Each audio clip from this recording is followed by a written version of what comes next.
Saludos, queremos extender una cordial bienvenida a toda la audiencia que está mirándonos a través del internet, como también a través del canal de televisión. Hoy vamos a estar tratando un tema bastante interesante y es precisamente que vamos a estar hablando de la ordenación de la mujer en la historia de la Iglesia Adventista. Para ello hemos tenido a un invitado especial. Se encuentra con nosotros el doctor Mario Veloso. Bienvenido, doctor. Muchas gracias, es un placer estar aquí, participar con la audiencia y contigo. Doctor Veloso, he tenido la oportunidad de estar escuchando una serie de pequeños tópicos en relación a la ordenación de la mujer. Me parece un tema bastante interesante y a la misma vez quiero decir que es de mucha importancia para nuestra Iglesia Adventista mundialmente y también sobre todo en el ámbito de la Iglesia Adventista de habla hispana. De repente puede ser un tema no muy conocido y me parece que esta es una buena plataforma para informar a nuestros hermanos latinoamericanos y de habla hispana, ¿verdad? Precisamente acerca de la historia de este tema, de cómo surgió la ordenación de la mujer en la Iglesia Adventista. Pero antes de desarrollar el tema, ¿qué le parece, doctor, si me habla un poquito acerca de su trasfondo, de dónde es usted y un poco de su preparación académica también? Bueno, yo soy originalmente de Chile, nací en ese país extremo del continente sudamericano. No te voy a hablar de Chile porque solo hablaría cosas buenas. Y en todo caso, mi formación fue bastante internacional. ¿No? Yo estudié en Chile, después salí de Chile para trabajar en Argentina, trabajé después en Brasil, trabajé en Estados Unidos, de repente me hice un poco más universal y estuve trabajando con países de todos los continentes. Y entre ellos toda la división euroasiática, los países que conformaron la Unión Soviética. En total yo más o menos he visitado unos 140 países del mundo. Así que ese es mi antecedente, digamos, social histórico y académicamente estuve incursionando siempre en tres áreas porque me parecía que eran indispensables para la formación teológica. Mi punto central era la teología. Creía que la historia era también un elemento que se requería y que la filosofía también era importante, así que asistí a universidades en busca de esos dos tipos de conocimiento. Y también estuve interesado en las letras, he participado en movimientos literarios, en actividades, en sociedades literarias y en cierta producción de esa área. Es decir, en la iglesia he trabajado desde el pastorado hacia otras áreas como la enseñanza, la administración. Es decir, el Señor me dio oportunidades múltiples y las disfruté todas. Excelente, pastor. Es interesante ver que a lo largo de estos años de experiencia, el Señor lo ha dirigido dándole la oportunidad de continuar con sus estudios, experiencia que precisamente vamos a estar compartiendo con la audiencia, ¿verdad? En base al conocimiento que usted ha adquirido durante todos estos años para tocar un tema bastante delicado, diría yo, como lo es la ordenación de la mujer. Y para ello, pastor, antes de ingresar al tema como tal, me gustaría si usted, por favor, pudiera dirigir esta discusión con una oración, por favor. Padre nuestro, estamos aquí para conversar sobre asuntos tuyos, asuntos de tu pueblo, asuntos que tienen que ver con la manera de ejecutar la misión en este último tiempo cuando tenemos que terminarla. Sabemos, Padre, que vendrán días difíciles, si es que ya no están presentes, y te pedimos que tú nos ayudes para tener una mente clara y sobre todo una actitud transparente delante de ti para seguir tus caminos, para hacer tu voluntad. Ayúdanos a entender cada vez mejor y cuando conversamos ahora de este asunto, ayúdanos a decir las cosas de acuerdo con lo que tú puedas bendecir. Rogamos en nombre de Jesús. Amén. Amén. Muchas gracias, doctor. Entrando ahora de lleno a lo que conlleva este tema, la historia de la ordenación de la mujer en la Iglesia Adventista. Tengo aquí en mis manos precisamente un documento que usted escribió en relación a esto. Y mirando cada página me encuentro con detalles bastante interesantes del origen, historia y sucesos que acontecieron en lo largo de estos años. Sin embargo, cabe recalcar que todo tiene un comienzo. Y es precisamente ese comienzo donde veo aquí que en el año de 1968 surge toda esta incógnita o esta inquietud y se reúne un comité precisamente para hablar de este tema. ¿Qué podría usted decirnos acerca de esto? Bueno, hay algunas cosas que son claras. En realidad no comenzó ahí la historia de esta discusión sobre la ordenación de mujeres en la Iglesia.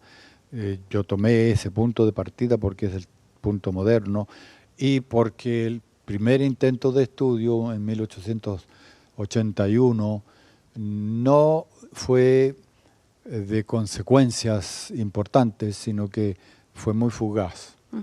Se nombró una comisión para que estudiara el problema y trajera un informe, pero después nunca más se habló, ni se trajo informe, ni se comentó más el asunto, hasta en el año de 1968, cuando vino una pregunta de Europa. Uno de los países nórdicos mandó a la Asociación General la pregunta de si se podía ordenar mujeres o no. Básicamente querían saber si la Biblia o el Espíritu de Profecía tenían alguna cosa contra la ordenación de mujeres. La Asociación General nombró una comisión de 3 y ellos, dentro de poco tiempo, entregaron un informe y el informe decía que no había ningún elemento en la Biblia ni en el Espíritu de Profecía que favoreciera la ordenación de mujeres. Unánime, el informe. Entonces, estaba claro, no había base bíblica ni del Espíritu de Profecía, debía haber terminado todo ahí. Correcto. Pero no terminó. Es una cosa un poco paradójica, pero es así como ocurren a veces las cosas. Y el capítulo se siguió abriendo y abriendo y abriendo hasta que llegamos hoy. Y en ese documento que tú tienes va mostrando la manera como se estiró el proceso y qué razones hubo para que tal cosa ocurriera y las cosas que se dicen y las que se viven, que a veces no se dicen, están en el documento. Correcto. Y es interesante, como usted dice, que el capítulo no se cerró, quedó una brecha abierta y continuó. Y de ahí surge otra reunión más. Y es precisamente la reunión de Moheven Meeting. En el 1973 dice aquí, pero hay una fecha en específico que es de septiembre del 16 al 19. ¿Qué ocurrió en esta reunión? Bueno, en la reunión ocurrió lo que venía ya en proceso, porque tú sabes, cuando se reúne un grupo, antes de que se reúna es nombrado y se asignan trabajos que deben hacer. Todo eso pasó antes, el 73, en la fecha mencionada, se juntaron en Moheven, ese es un campamento de la iglesia, y ahí analizaron los documentos que se presentaron. Y en esa oportunidad se prepararon 25 estudios. Y la mayoría de estos 25 estudios eran a favor de la ordenación de mujeres. ¿Y qué pasa? Que del 68 todo estaba claro que no había base. Correcto. Y en el 73, que son apenas 5 años después, hay una mayoría que está a favor. Algo pasó en ese lapso de tiempo. ¿Qué pasó en ese tiempo que hizo que todo se modificara tan radicalmente en otra dirección? No fue contenidos de la Escritura, ni contenidos del Espíritu de Profecía, porque lo que los miembros de la primera comisión habían estudiado vuelve a estudiarse y no hay ningún agregado de fuentes. Son las mismas fuentes. Y a través de todo el tiempo, como yo fui mostrando en ese documento, se van repitiendo los temas. Así es. Los mismos temas, los mismos textos de la Biblia, los mismos párrafos del Espíritu de Profecía. Va una secuencia de estudios sobre lo mismo, que cada vez concluyen con es necesario continuar haciendo estudios. ¿Significa que los estudios estaban mal hechos? ¿Significaba que eran incompletos? ¿Significaba que podría haber nuevas fuentes que no habíamos tomado en cuenta? Nada de eso. Y lo revelaban los discursos. Los discursos que escuchábamos en las reuniones. Yo no estuve en la de Moheven, pero de ahí en adelante estuve en todas.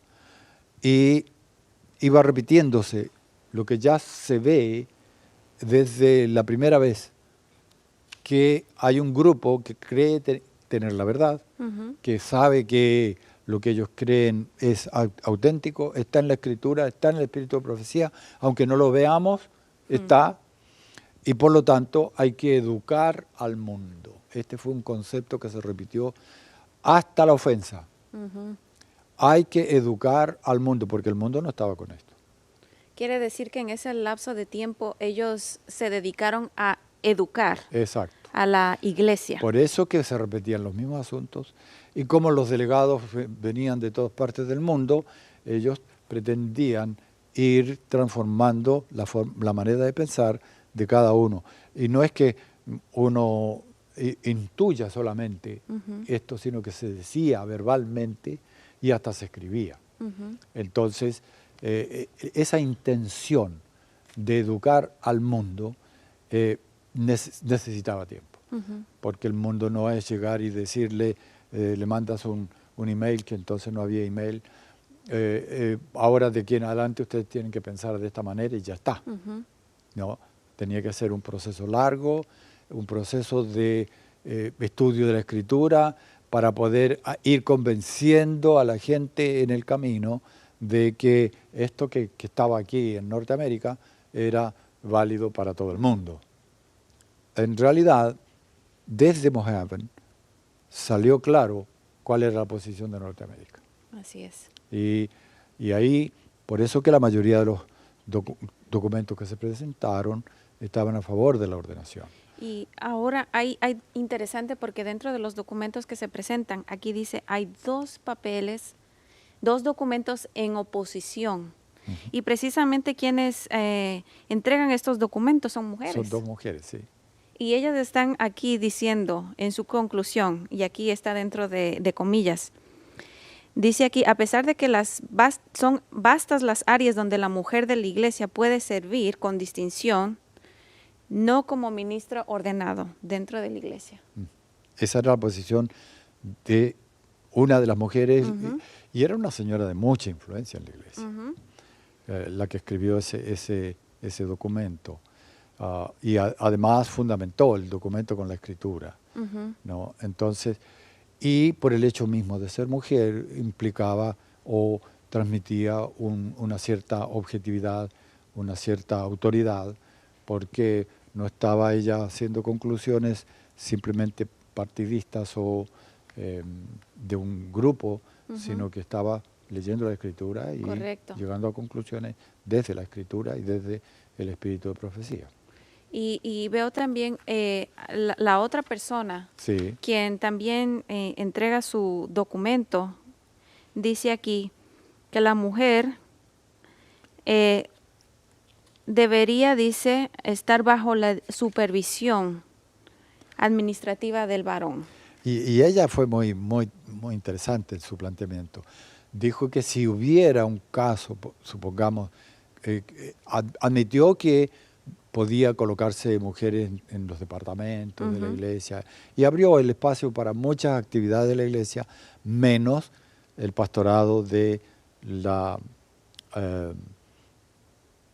iglesia local. La ordenación no la admitió. Entonces, dentro de su criterio estaba el principio de que el que tiene el poder de dirección era el hombre. Por eso, cuando dice que si en alguna circunstancia una comisión se nombrara entre los departamentos donde la mujer fuera la que iba a dirigir, que en ese caso se nombrara un hombre para dirigir. Eso lo dice una señora. Y entonces, esto, claro, hizo un cierto impacto la posición de estas damas, y yo no las vi nunca más en ninguna comisión. Bueno, cabe mencionar que mientras estoy leyendo este documento, de esta comisión y de estos documentos, de estos papeles que se entregan, ¿verdad? Ninguno de ellos presentan un fundamento bíblico que tenga el peso para apoyar la ordenación de la mujer. Bueno, los textos bíblicos, ninguno apoya la ordenación de la mujer, a menos que se recurra a interpretaciones de los textos. Exacto. Hay interpretaciones que apoyan a la mujer, pero no textos. Exacto. Los textos bíblicos son claros y, bueno, decimos son claros, para ellos no eran claros. Entonces ellos planteaban una serie de argumentos para incorporar dentro del texto sencillo de la Escritura la idea de que se podía también incorporar a la mujer. Y eso ocurrió con textos de Pablo, en sus cartas, con textos de Pedro, y con toda clase de textos de Elena de White. En realidad, de Elena de White se estudiaron básicamente tres textos que insistieron en ellos y se han venido estudiando a través de todos los tiempos. Desde ahí para acá, siempre los mismos textos, no hay más, porque no hay más referencia a ordenación, sino esos únicos tres textos de Elena de White en los que habla o de ordenación o de imposición de manos en mujeres, y era solamente la aclaración. Y cada vez una interpretación de esos textos trae la idea de que sí, que están incluidas las mujeres, pero en realidad, analizando los contextos y los textos en sí mismos, no hay tal cosa. Y de hecho, ya que usted menciona una de las citas que es tomada de la hermana White, esta es la cita que se menciona aquí, dice: las mujeres que están dispuestas a consagrarse con parte de su tiempo al servicio del Señor deberían ser asignadas para visitar a los enfermos, mirar a los jóvenes y ministrar en las necesidades de los pobres.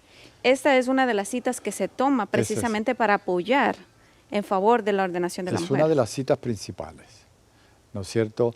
Y no se toma en cuenta o no se ve, no quiero decir no se quiere ver, pero no se toma en cuenta cosas que son bien claras ahí. Primero, dice que es un trabajo de part-time, tiempo parcial.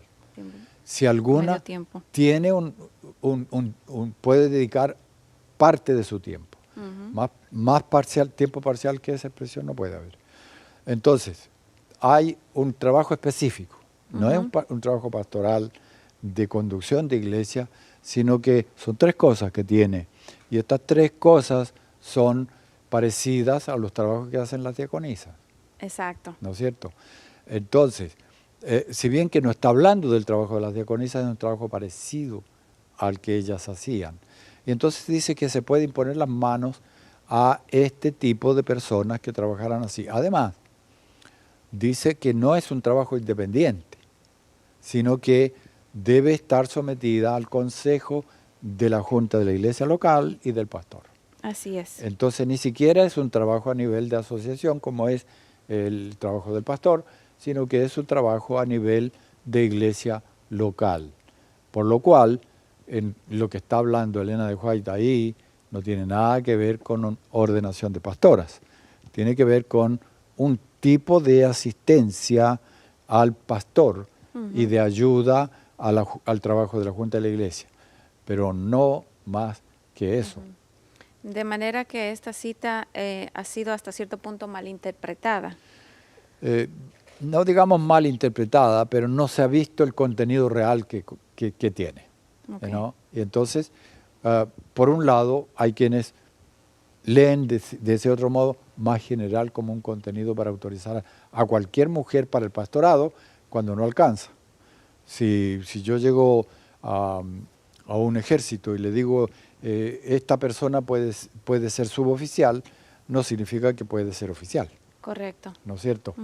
Significa que en esos términos y en esas condiciones puede, pero no en otras. Entonces, ahí es donde está la lectura un poco con objetivo, que a veces todos los lados de una cuestión podemos tener corremos el riesgo de hacer. Ahora, surge otra pregunta. En 1984 se habla de dar permiso para ordenar a mujeres ancianas. ¿Qué nos puede comentar acerca de esto? Bueno, ocurrió. Es un voto de la Asociación General, el que ocurrió en 1984, basado en un voto que había tomado el Concilio de Primavera en el año 79, que autorizaba la ordenación de mujeres para la división norteamericana. Entonces, en el 84 se volvió a estudiar el asunto y convencieron a los delegados del mundo entero que se aplicara este voto a todo el mundo.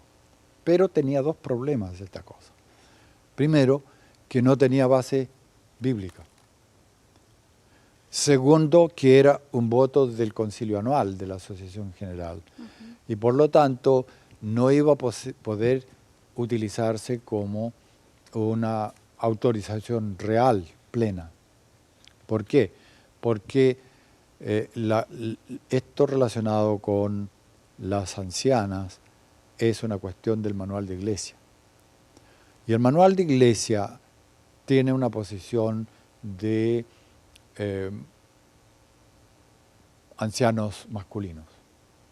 No tiene la posibilidad de mujeres como ancianas.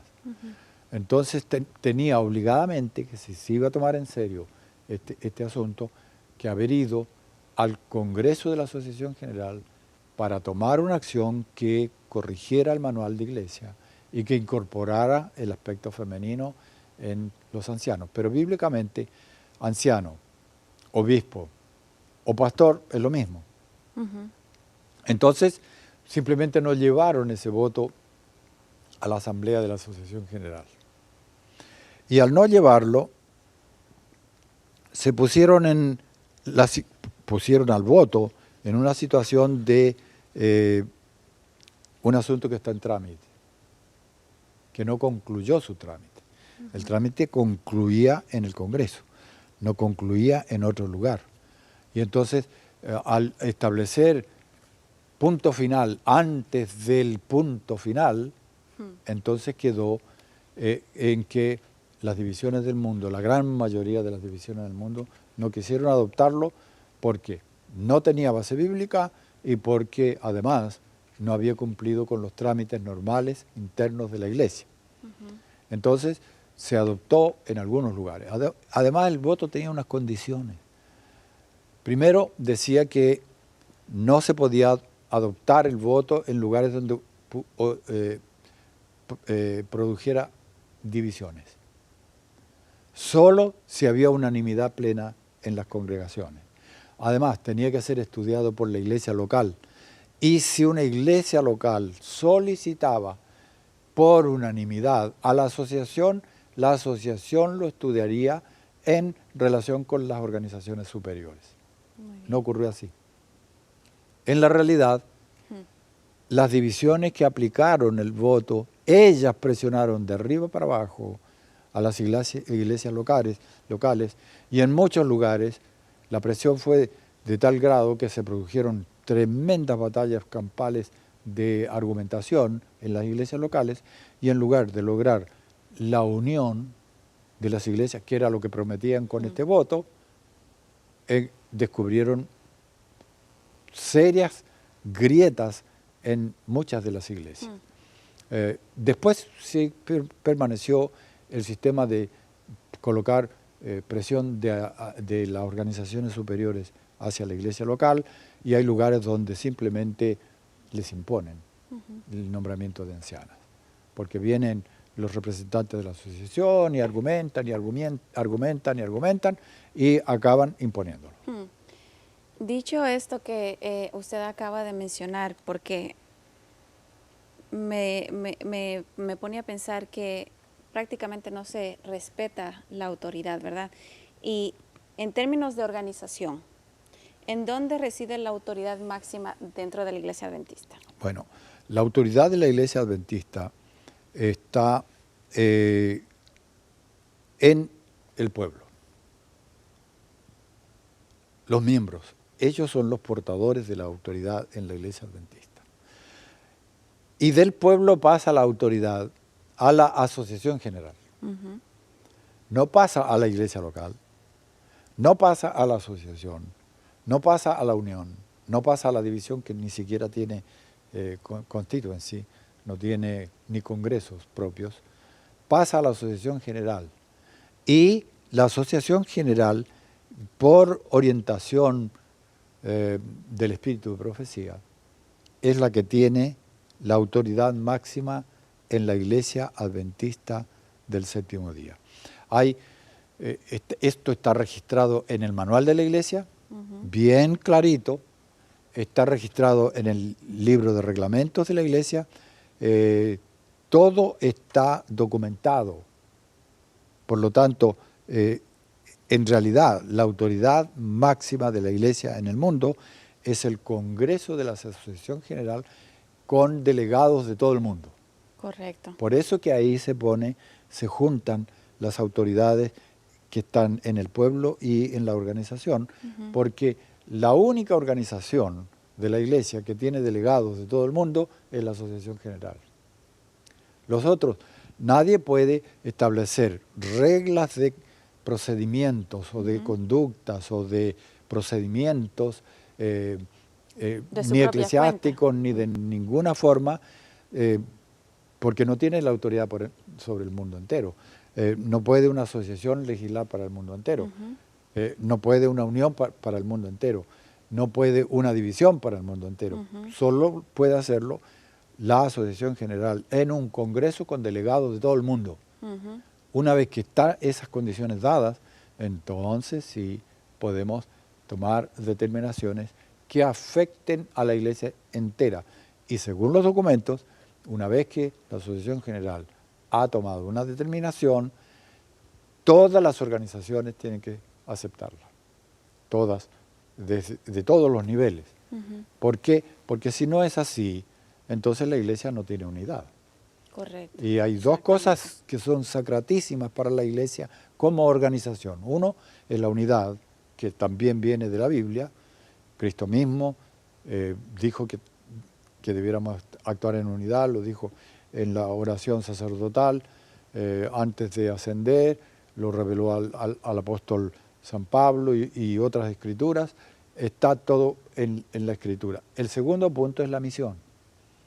Nosotros estamos organizados como iglesia. Dios nos mandó la organización de la iglesia precisamente para que tengamos unidad para predicar el Evangelio en el mundo, para cumplir la misión. Entonces, estos dos elementos son fundamentales.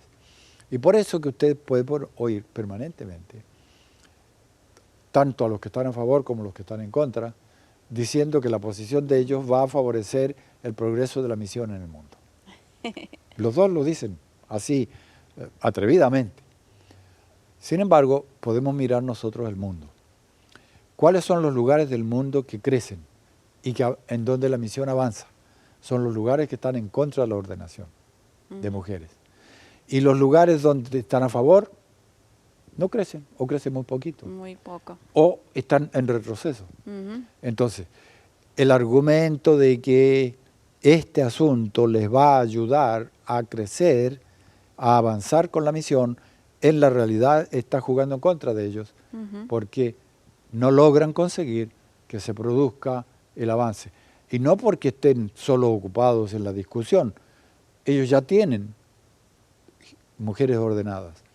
Y en la medida que han ordenado mujeres tendría que notarse el avance, y lo que se observa es lo contrario. ¿No? Porque ni siquiera vemos una tendencia fuerte de ordenar mujeres para el avance de la misión, sino que hay unas pocas en pastorados y hay otras en funciones administrativas y otras en funciones hasta de secretaría en algunos lugares, pero que no tienen nada que ver con la ejecución allá de la misión en el avance de la predicación. Bueno, todo eso es más una argumentación que una realidad. Ahora, avanzando un poquito con lo que conlleva la historia, ¿verdad? Háblenos lo que ocurrió en el Concilio Otoñal de 1989. Bueno, ese fue un concilio muy especial. El Concilio Otoñal es la reunión anual de la Asociación General en donde se reúnen delegados de todo el mundo.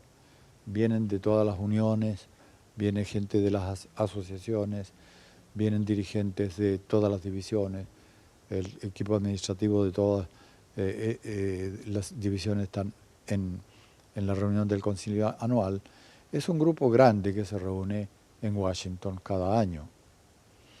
Entonces, el 79 resultó ser, el 89 resultó ser un momento muy importante porque para el siguiente año era una reunión de la Asociación General en sesión, con delegados, ya no solamente dirigentes que vienen, sino delegados que vienen de todo el mundo. De todo el mundo. Sí, son más de 2.000 los delegados que vienen, oficiales, y en esas reuniones se reúnen 70.000 adventistas, 60.000 adventistas. Son reuniones muy grandes. Entonces, como el 89 se iba a tomar el voto de lo que se presentaría en el 90, y el voto era en relación con la ordenación de mujeres, entonces se produjo una cierta convulsión en el concilio anual, debido precisamente a eso, que había mucha gente que quería que se aprobara.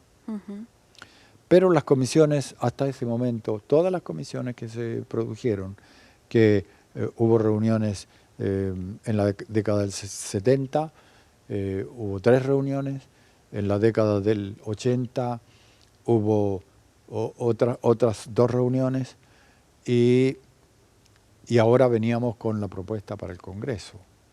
Entonces, todo esto generaba una expectativa muy grande, y por causa de esa expectativa, el Congreso, la reunión fue muy, en algunas medidas, angustiante. El presidente, por ejemplo, para ilustrar, el presidente de la división norteamericana, que era el que dirigía la defensa de la ordenación de mujeres, hizo en un momento determinado un pedido bien dramático.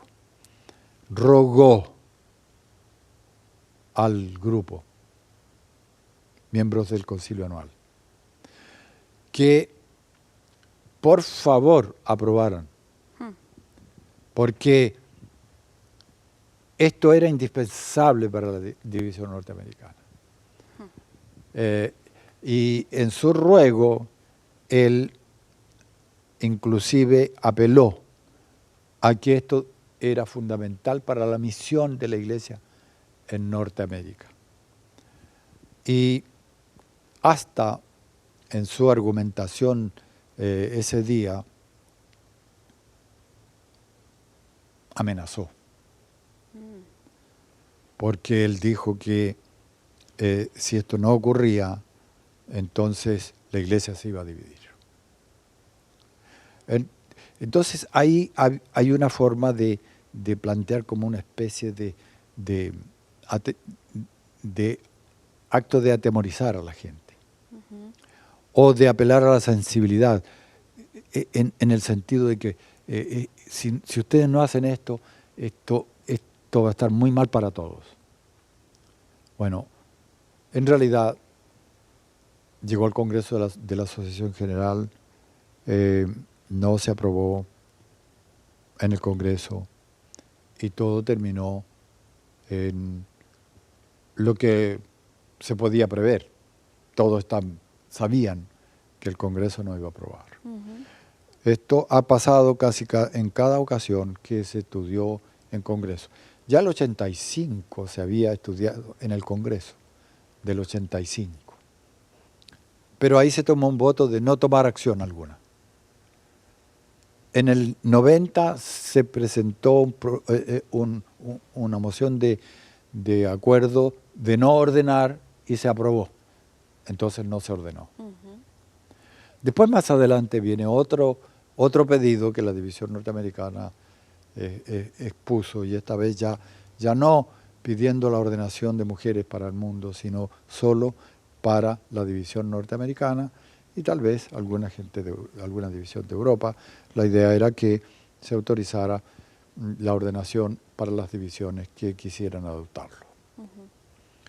Cosa que el 95 tampoco fue autorizado. Entonces, tiene 3 congresos de la Asociación General que de algún modo expresaron su voluntad a este respecto y ninguno de los 3 aprobó. Sin embargo, la presión continuó. ¿Y por qué continuó? Porque el mundo todavía no estaba educado para esto. Entonces había que seguir educando al mundo. Esa veo que ha sido la estrategia que han estado tomando durante todos estos años. Efectivamente. Educar. Efectivamente. Que el mundo llegue a convencerse, que conquistemos el mundo para la idea de la ordenación de mujeres. Y el mundo ocurre que todas las divisiones distantes de estas que están a favor, ellas han estado pidiendo insistentemente una cosa, que esté basada en la Escritura. Si está basada en la Escritura, entonces vamos. Si no está basada en la Escritura, no podemos aprobar. Y como todos los esfuerzos para demostrar que está basado en la Escritura no resultaron, debido a que no pudieron probar que efectivamente esté en la Escritura, entonces no aprobaron. Ahora, esta vez, ¿qué va a pasar esta vez? Ellos, desde luego que los que están a favor de la ordenación de mujeres han estado haciendo un trabajo muy fuerte a través del tiempo. Y efectivamente el esfuerzo de educar al mundo ha sido real. Ha sido con documentos, con actitudes, con votos, con acuerdos de juntas, y etcétera, etcétera, dando la impresión de que sí, esto ya está adoptado. Además, no solo votos y acuerdos de juntas de aquí de Estados Unidos, sino también actos, porque han estado ordenando mujeres sin estar autorizados. Ahora, los que no están a favor de la ordenación han levantado también su voz diciendo que está mal que ordenen mujeres. Y de algún modo ese ambiente así un poco de presión sobre los que están en contra para que no digan nada, ha estado funcionando muy bien, porque se ha creado como una actitud de esto es políticamente correcto y lo que ustedes creen no es. Es decir, los que están a favor de la Biblia está un poco muy atrasado. Lo políticamente correcto hoy es que estemos a favor. Pero ocurre que para una iglesia lo políticamente correcto es estar a favor de la voluntad de Dios. Así es. Y entonces la discusión ha estado en otras áreas. Rara vez se estudia cuál es la voluntad de Dios a este respecto. Esta pregunta no se ha respondido nunca. Cuando debería ser el punto principal. Es el punto principal. Pero esta pregunta, ¿cuál es la voluntad de Dios para este asunto? No está en ninguna parte estudiado. No se han analizado textos, hemos analizado otros que tienen incidencia, pero no la investigación de ¿es la voluntad de Dios que se ordenen mujeres? Porque la respuesta a eso es contundente. Y por eso no se hace la pregunta. No va a haber cómo decir en la voluntad de Dios está incluido esto después de enumerar todas las expresiones de voluntad de Dios. Cuando, por ejemplo, si le preguntamos a Dios, ¿cuál es tu voluntad para el casamiento? Creó a Adán y Eva, él mismo los casó, el casamiento es un casamiento de un hombre con una mujer. Así es. Punto y final. Agregarle otras cosas, ¿cómo lo haces? Tomando en cuenta la escritura como tal. No puedes. No. Entonces, una vez que tú repasas los textos en que habla de ordenación en el Antiguo Testamento de sacerdotes, en el Nuevo Testamento de pastores y ancianos, te vas a encontrar con el mismo problema. Que Dios siempre dijo hombres, ¿no? Está referido a masculinos, está en la práctica entendido así. Pablo dijo cosas que la gente de su época las entendió claras y por eso nunca nombraron a una mujer anciana. Lo cual evidencia que los que estaban en el tiempo que él escribió las cosas o que él las predicó tal vez también, entendían bien. Porque hay unanimidad en todo, en toda la práctica cristiana de la época. Así Entonces, por ahí estamos viendo que no va a ser posible incorporar elementos, entonces no preguntemos cuál es la voluntad de Dios. Mejor digámosle a Dios cuál es la su voluntad voluntad. nuestra, ¿verdad? Y ese ha sido el patrón que se ha venido siguiendo durante todos esos años, porque nuevamente en el 1995 otra vez se reúne la Conferencia General. Exacto. Otra vez se trae a colación el tema de la ordenación de la mujer. ¿Qué ocurre allí? Bueno, el 95, esta fue la última vez que tuvimos en un congreso de la Asociación General un acuerdo para votar. Y en este caso fue una propuesta de la División Norteamericana que ella misma redactó el acuerdo. Y el acuerdo que la División Norteamericana había propuesto simplemente decía, y quiero leer el texto del acuerdo, dice, votado, referir al Congreso de la Asociación General de 1995, este era el voto de la División Norteamericana, el pedido de que la Asociación General en sesión adopte provisiones en cuanto a la ordenación de la mujer, como se indica aquí. Y lo que ellos propusieron es que la Asociación General colocara en cada división el derecho y la autorizara a ordenar personas individuales dentro de sus respectivos territorios en armonía con reglamentos establecidos. Y en adición, que donde las circunstancias lo permitieran, la división pudiera autorizar a las organizaciones que calificaban a individuos con respecto al género. Y en este caso, variación de género.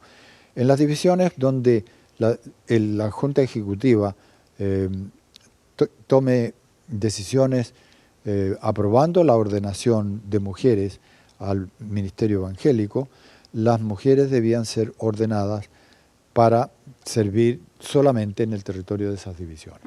Bueno, esto, como decimos, era cada división tiene el derecho de ordenar o no ordenar mujeres, y si las ordenaba, esa ordenación valía solamente para esa división.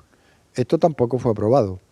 Hubo 673 votos a favor y 1.481 votos en contra.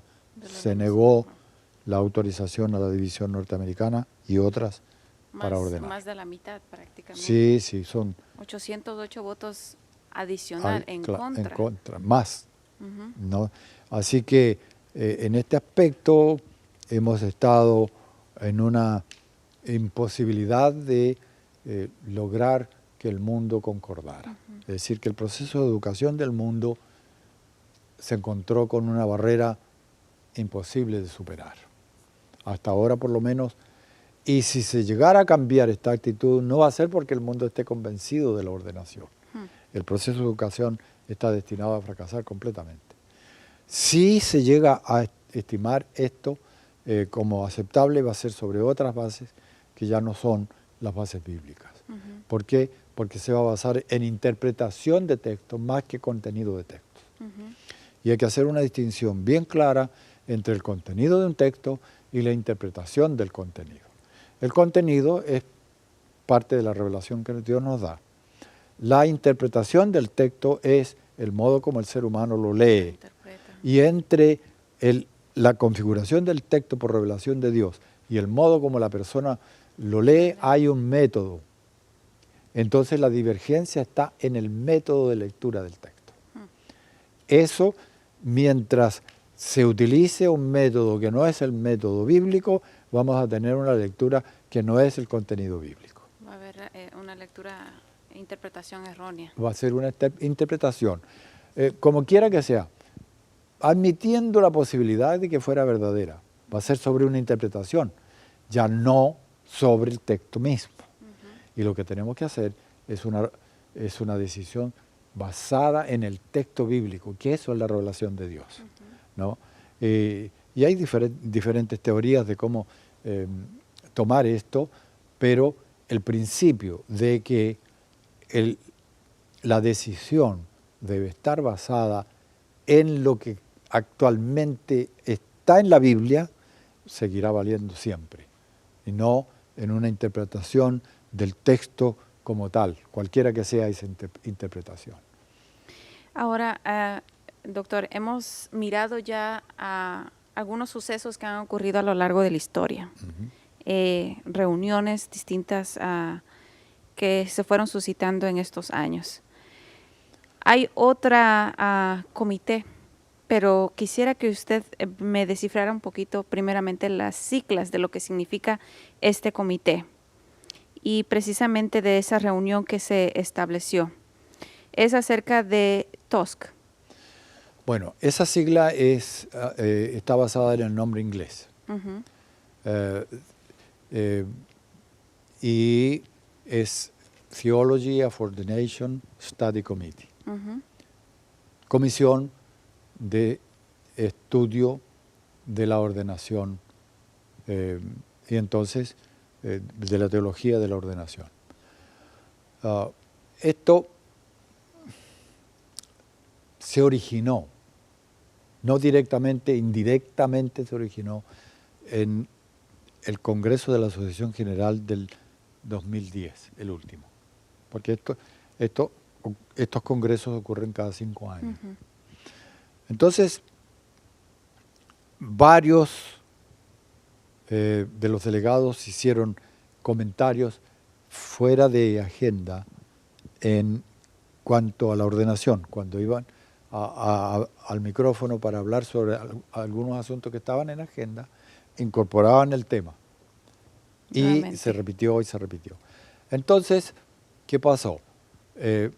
La llamada Steering Committee, que es la comisión que administra las reuniones del Congreso durante los días del Congreso, ella estudió el asunto que estaba comentándose en la asamblea y llegaron a la conclusión de que no podía incorporarse en la agenda ahí, en ese momento, porque la agenda se vota con tiempo de anticipación, porque el orden establece y la equidad en los procedimientos exige que esto no surja así espontáneamente, ningún asunto, que alguien se levante, o 5, o 6, o 10, o 15, y que ellos sean la representación del mundo entero, no se puede aceptar ese criterio. Entonces, no se podía incorporar en la agenda inmediatamente. Pero hubo una disposición de la comisión de tal vez estudiarlo después. Entonces, en la última reunión, el que estaba presidiendo la sesión de ese día dijo que habían escuchado los discursos esos, que los habían tomado en cuenta y que ustedes, dijo, oirán más acerca de este asunto en el futuro. No dijo el próximo Congreso va a traer una propuesta. Dijo simplemente que se escucharía más.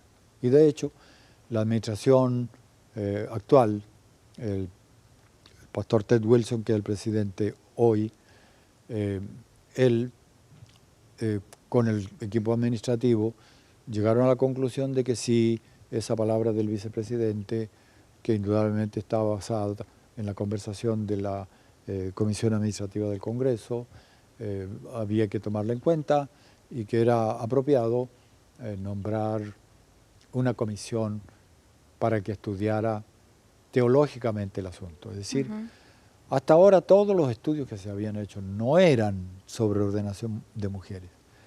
Nunca se dijo en ninguna comisión el objetivo de ustedes de estudiar la ordenación. El título que se le dio a casi todas las comisiones que se nombraron o los grupos de estudio que hubo en la década del 70 y del 80 llevaban el título de lugar de la mujer en la iglesia. Nunca se animaron a decir ordenación, estudios sobre la ordenación de mujeres. ¿Por qué? Porque era todo hecho eufemísticamente, ¿no? En realidad era el título a estudiar el lugar de la mujer y lo que se hacía era estudiar la ordenación. Esporádicamente algún estudio que hablaba acerca de qué podía hacer la mujer en la iglesia, pero eso era así, unas cuantas gotas en una tormenta de lo otro. Y ahora por primera vez salimos del closet y le pusimos el título que correspondía y entonces se produjo una comisión para estudiar la teología de la ordenación de mujeres. Y hemos estado por 2 años en este proceso. Se nombraron una comisión grande con representantes del mundo entero. ¿Cuántos representantes componen esta comisión?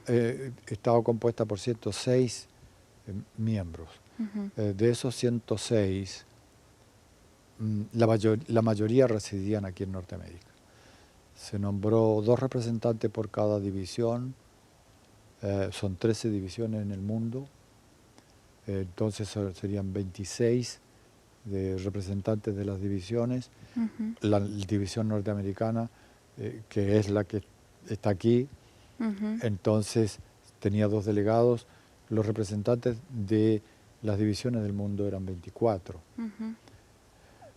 El resto de los delegados, casi todos residentes de Norteamérica.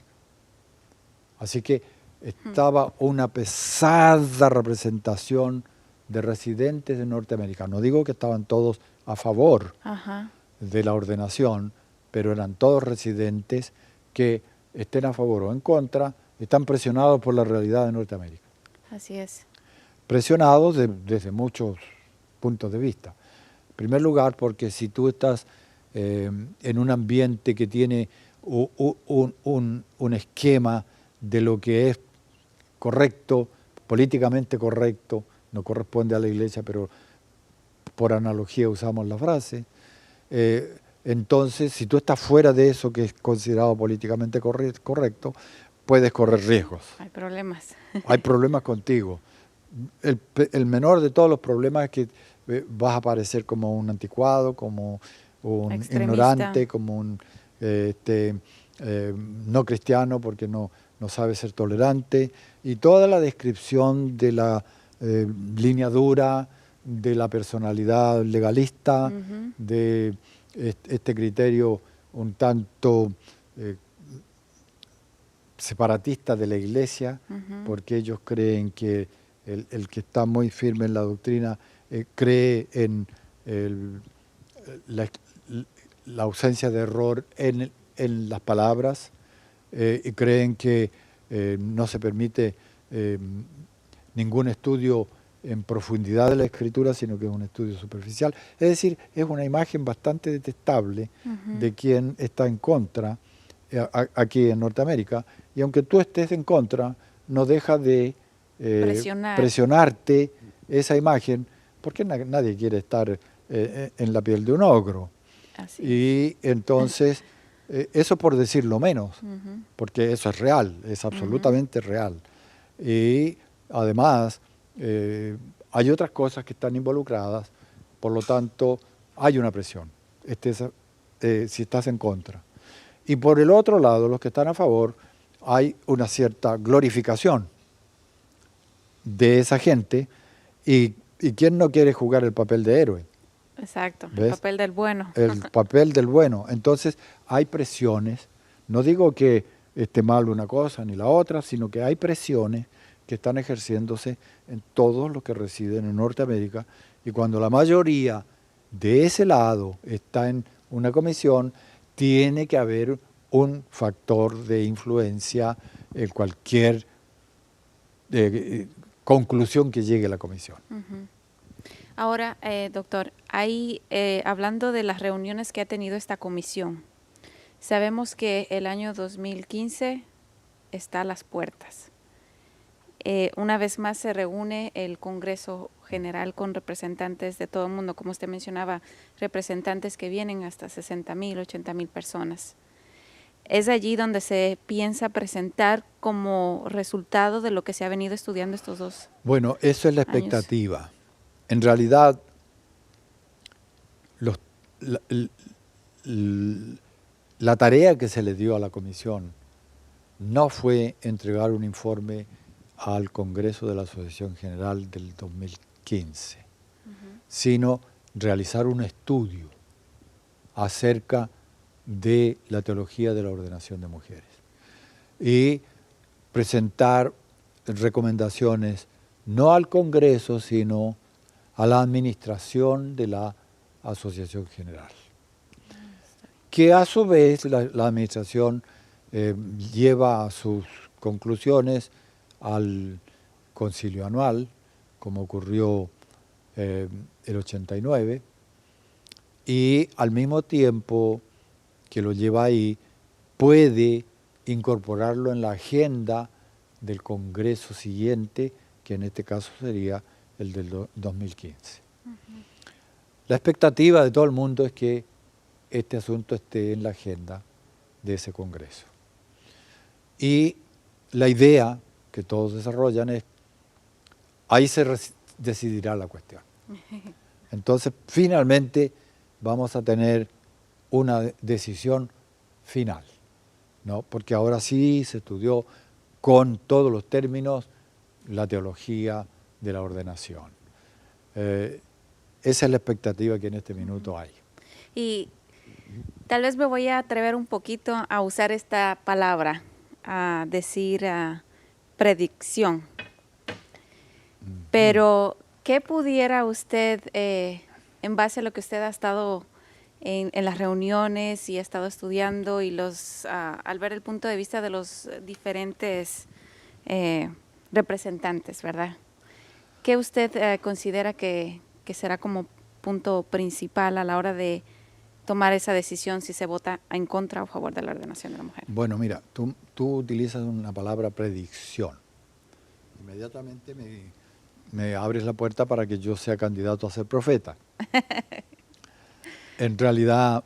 Usando una mala, por no buscar otra palabra. Claro, pero es apropiada, porque ¿cómo podrías decir eso sin usarla? ¿No? Porque está en el futuro, porque las cosas nadie las ha dicho, entonces entrar es un poco eso de la predicción.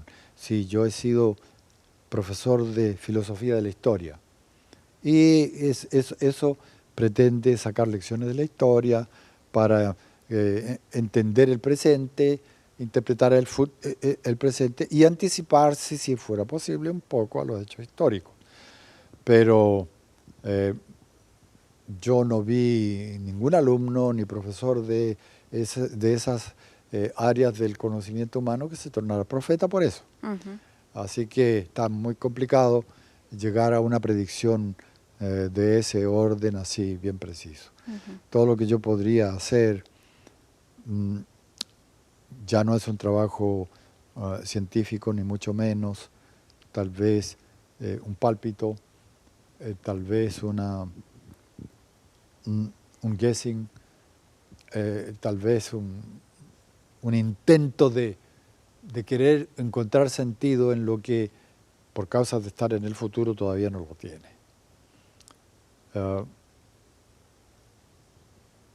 Primero, ¿será que la Junta Directiva de la Asociación General en su concilio anual de este año va a colocarlo en la agenda? Porque eso también es un punto. Podrían no colocarlo. Si no lo colocan, están en toda su atribución. Es decir, no es automático que vaya al Congreso de la Asociación General. Dicho esto con claridad absoluta, yo pienso que sí lo van a colocar. Ahora, otra pregunta que surgiría ahí es, ¿cómo lo van a colocar? Eso ya es más preciso y es más difícil de predecir. Porque yo estoy seguro que hay miembros de la comisión que van a votar este asunto ahora dentro de una semanita o más, que no tienen idea de cómo va a estar. Así que ni ellos pueden hacer una predicción de esta cosa, cómo va a ir, ni siquiera si va a ir. La intuición más evidente es que sí que lo van a mandar, pero cómo lo van a mandar, ahí está la cosa. Hay ciertas fuerzas en acción que están tratando de que vaya de una forma o de otra. Hay un cierto grupo que le gustaría que fuera redactado de tal forma que la opción sea sí o no. Que se autorice la ordenación de mujeres. ¿Sí o no? Sería lo más sencillo, lo más simple, lo menos confuso. Posiblemente no sea así. Y digo posiblemente no sea así por causa de la manera como concluyó la Comisión de Estudios de la Teología de la Ordenación. Si hubiera concluido con un acuerdo unánime, entonces sería muy fácil predecirlo. Va a ser de esta manera como concluyó la comisión. Como ha sido en el pasado, lo que la comisión concluyó en cada uno de esos casos fue lo que se llevó al Congreso de la Asociación General y se votó finalmente. Ahora no hay tal acuerdo porque hay 3 posiciones. Ya no fueron 2 nomás. Ahora son 3. No. Ahora es una tercera. Ahora estamos con 3 posiciones, que en realidad es una ficción, porque la tercera posición es lo mismo que la segunda. La primera es no ordenar mujeres o reservar la ordenación para pastores de sexo masculino. Y la número 2 es permitir que las divisiones elijan las que quieran tener solamente hombres, que decidan eso, y las que quieren tener hombres y mujeres, que lo decidan. Y la tercera posición, que es más o menos lo mismo que la anterior, es por lo tanto igual, con una argumentación diferente, pero con un resultado idéntico. Entonces, realmente tendrían que ser 2 las posiciones. ¿Cómo va a ser la redacción para que se defina una o la otra? Eso está por cuenta del concilio anual que viene ahora. Ahora, de ahí saltar a la sesión de julio del año que viene, julio del año que viene, del Congreso de la Asociación General, y animarse a decir cómo va a ser la decisión. No, por mucho que yo mire para el futuro, no veo nada. Solo me animo a mirar hacia el pasado. Y en el pasado leo una reyección constante, sistemática, permanente. Cierto, un aumento de votos a favor, pero el aumento es tan pequeño que para efectos de una votación como tal no tiene incidencia. Porque como tú observaste, la votación en un caso era como de de 3-1, en el otro como de 2-1. ¿Y cómo sería ahora? Posiblemente la misma tendencia, con poco más votos a favor, pero igual mayoría contra. Está difícil decir lo que va a ser así. Así es. Pero mirando la tendencia del pasado, esa es la tendencia. Ni estoy diciendo que va a ser así en el Congreso, pero esa es la tendencia. Y mirando esa tendencia, atreviéndonos o arriesgándonos a decir que la Iglesia vota a favor de no ordenar a la mujer, ¿qué ocurriría con la Iglesia? Bueno, yo te voy a decir, si votan no ordenar a la mujer, se va a armar un problema grande. Y si votan ordenar a la mujer, se va a armar un problema grande. A menos que Dios nos haga tomar una actitud apropiada, no tenemos salida de este problema. Y la actitud apropiada sería que los que están a favor de la ordenación, lo mismo que los que están en contra de la ordenación, tuvieran la misma disposición de aceptar el voto de la Asociación General, aún en contra de uno. Es una posición bastante delicada. Es lo que tendríamos que tomar todos. Así es. En ausencia de esa posición se armará problema de cualquier forma. Porque cada lado va a querer todavía defender su Ahora, posición. debo, sin embargo, atenuar un poco lo que acabo de decir, sin negarlo, por causa de esto. Esa pregunta apareció en la comisión. Cuando ya estábamos cerrándolo todo, una hermana muy inteligente, de intervenciones muy oportunas, que hasta ha sido embajadora de este país en otros lugares, es decir, una mujer muy esclarecida, muy bien posicionada en todo lo que ella dice, planteó esta pregunta al grupo. Porque el grupo tomó un consenso en el cual incluyó dos cosas, en las que estábamos todos de acuerdo. Pero tuvimos que colocar un preámbulo diciendo que a pesar de que no tenemos consenso en cuanto a la ordenación, estamos con consenso claro en cuanto a las 28 doctrinas fundamentales y en cuanto a la misión de la Iglesia. Solo esas dos cosas. La ordenación no hay consenso. Entonces ella dijo, agreguemos un tercer punto. Que ese tercer punto sea que todos estamos dispuestos a aceptar la decisión del Congreso. Y ya estaba el tumulto como del cierre y ella haciendo su propuesta y inmediatamente no se dio ni espacio para una votación.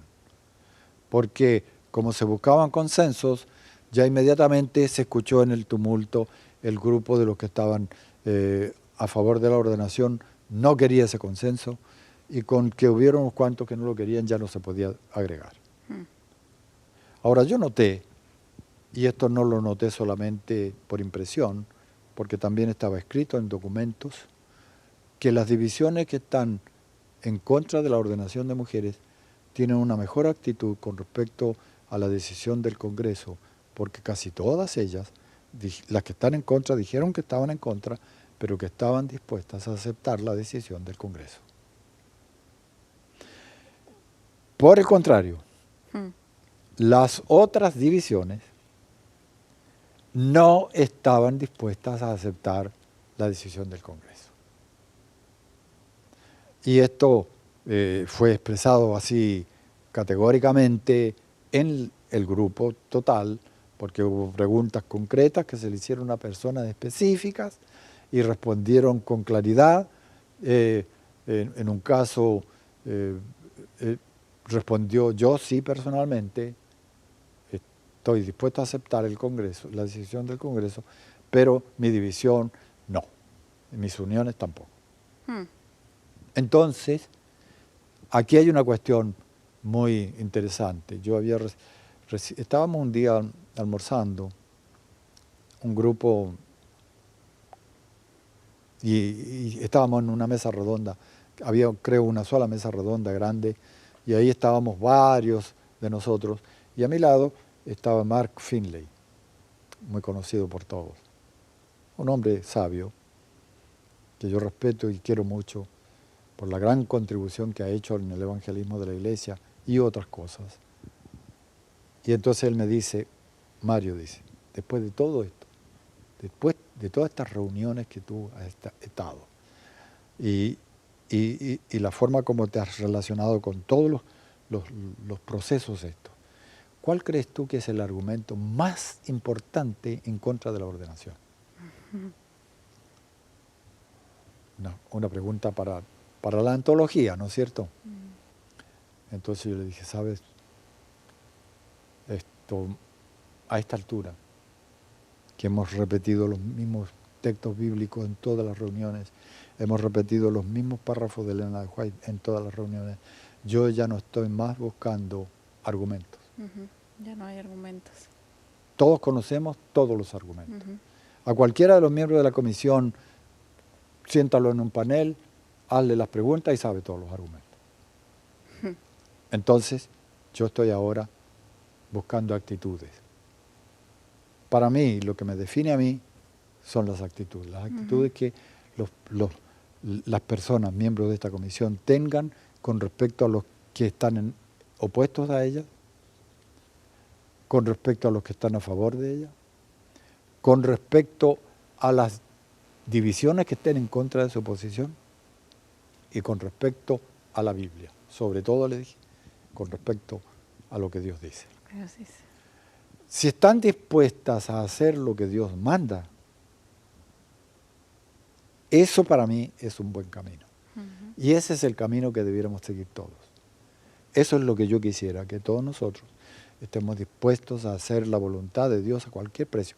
Precio de la cultura, precio de la apariencia de saber, precio del prestigio entre las otras iglesias, precio de la apariencia de estar al día en el mundo, al precio que sea. Si tomamos esta actitud, el Señor nos va a bendecir y nos va a llevar hacia un fin glorioso como lo tiene prometido. Y este fin es fin de la misión, es fin de la historia humana, es fin del pecado, es una cosa muy grandiosa. Entonces nosotros necesitamos estar realmente en sintonía con Dios. Así es. ¿Por qué? Porque lo que está delante de nosotros es muy grande para una fuerza tan pequeña como la fuerza de la Iglesia Adventista. Entonces necesitamos estar en condiciones de ser canales, cada uno de nosotros, para que el poder de Dios entre en acción en la Iglesia. Y si no estamos dispuestos a conocer, a aceptar su voluntad, entonces no estamos dispuestos a que Dios intervenga, porque el que, dijo Cristo con toda claridad, que el que quisiere conocer la doctrina, la conocerá si está dispuesto a hacer la voluntad de Dios. Así es. El que hiciere su voluntad, ese conocerá de la doctrina. Si estamos dispuestos a eso, vamos a tener toda la revelación, toda la conducción del Espíritu, toda la guía de Dios, todo el poder de Dios en la decisión, y vamos a andar unidos y vamos a ir al desarrollo final de la misión. Si no, Dios nos libre de lo que viene. Usted mencionó algo importante. Había precisamente leído en este documento esa experiencia que usted expresa con el pastor Finley, que usted estaba más analizando la actitud, ya no los argumentos. Como iglesia, ¿cuál debería ser la actitud frente a estas divisiones que han optado ir en contra de lo que ya la iglesia anteriormente ha votado en no apoyar la ordenación de la mujer? Mira, esta es una pregunta muy complicada de responder, porque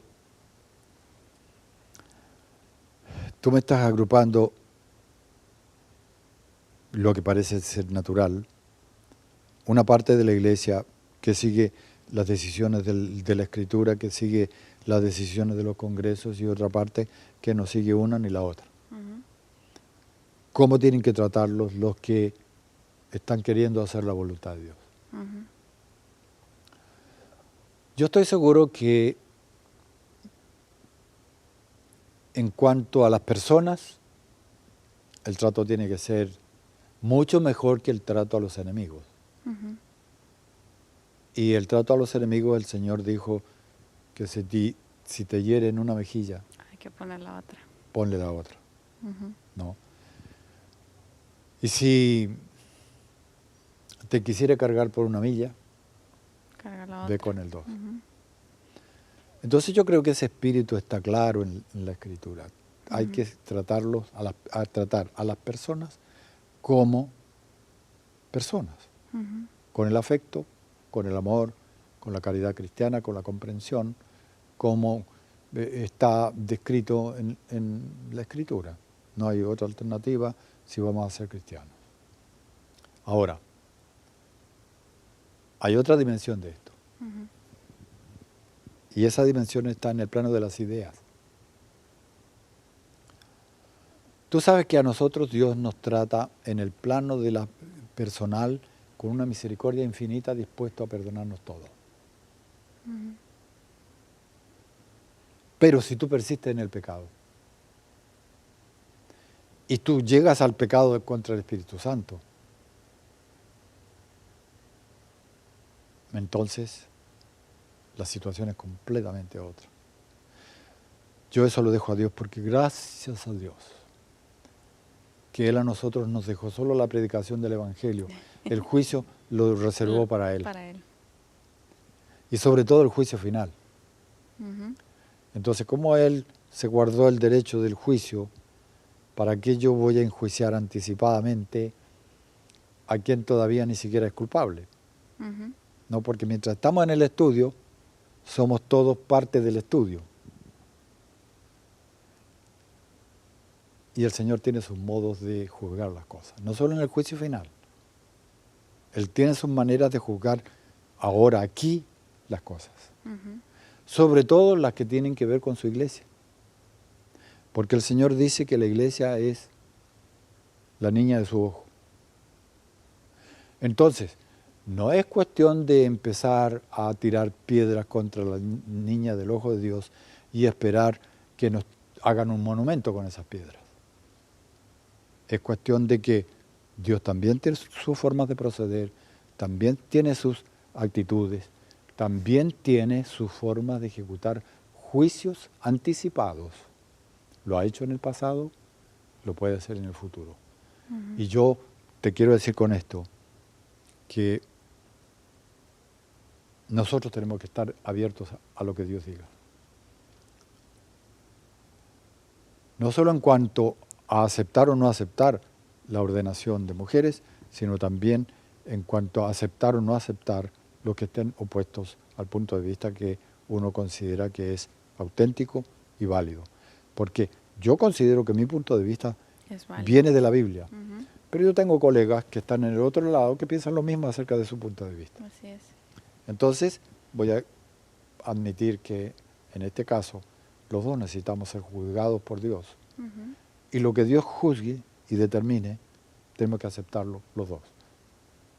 Si juzga que estamos nosotros, los de un lado, equivocados, o si juzga que los del otro lado están equivocados, que Él resuelva.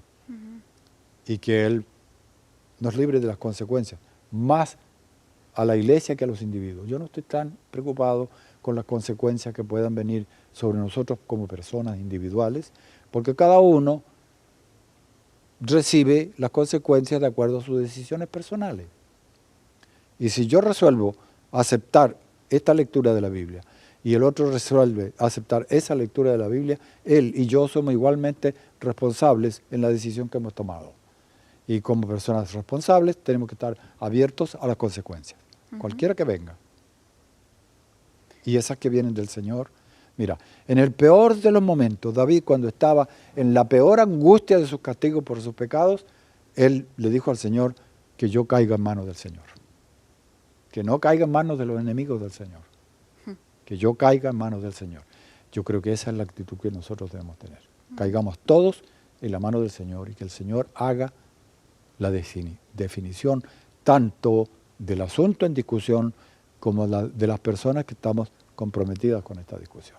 Porque los que estamos en la comisión no solamente tenemos la responsabilidad de un miembro de la iglesia, tenemos una responsabilidad de orientación a todos los miembros de la iglesia. Y a los futuros miembros que se están agregando. Y el futuro de la iglesia lo estamos poniendo en juego. Entonces, hay unas consecuencias. ¿No creas tú que es una honra estar en esta comisión? Estar en esta comisión es un riesgo muy grande para cada uno. Una responsabilidad enorme, porque determina lo que la iglesia va a adoptar en el futuro. Y si yo estoy participando en esta conversación, es precisamente por eso. Por la responsabilidad de traspasar la experiencia vivida por unos pocos que le corresponde a la iglesia entera como experiencia. Nosotros hemos sido representantes de la iglesia en esta comisión.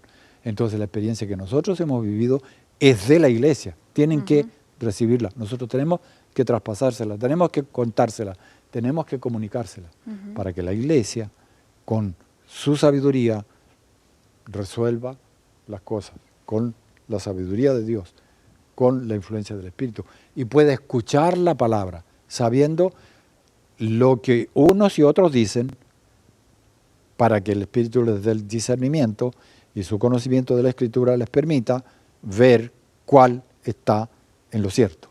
Para mí es una cuestión de autoridad. Autoridad de la palabra, autoridad de Dios, autoridad de la iglesia. Humildad de nuestra parte para aceptar todo esto, indispensable, y el Señor sea glorificado. Cabe la pena recalcar que lo que usted mencionó cuando le formulé esta pregunta acerca de la actitud que debería tener la iglesia, me parece importante lo que usted dijo de ponernos, ante todo, somos responsables frente a Dios por cada decisión que tomemos. Y el consejo bíblico del cual usted hizo mención de la actitud hacia nuestros enemigos, es la actitud que deberíamos tener siempre hacia nuestro prójimo. Exacto. De poner una mejilla cuando se nos ha bofeteado la otra. Porque es muy importante tener una actitud como esta, ¿verdad? Mirando todo lo que está aconteciendo y mirando de pronto distintos sucesos que van a seguir pasando. Bien importante que mantengamos esta conducta realmente de hijos de Dios, que estamos aquí para hacer la voluntad y, como usted dijo, canales de recibir la sabiduría que venga de Dios para poder transmitir a otros esa sabiduría que se nos entregue.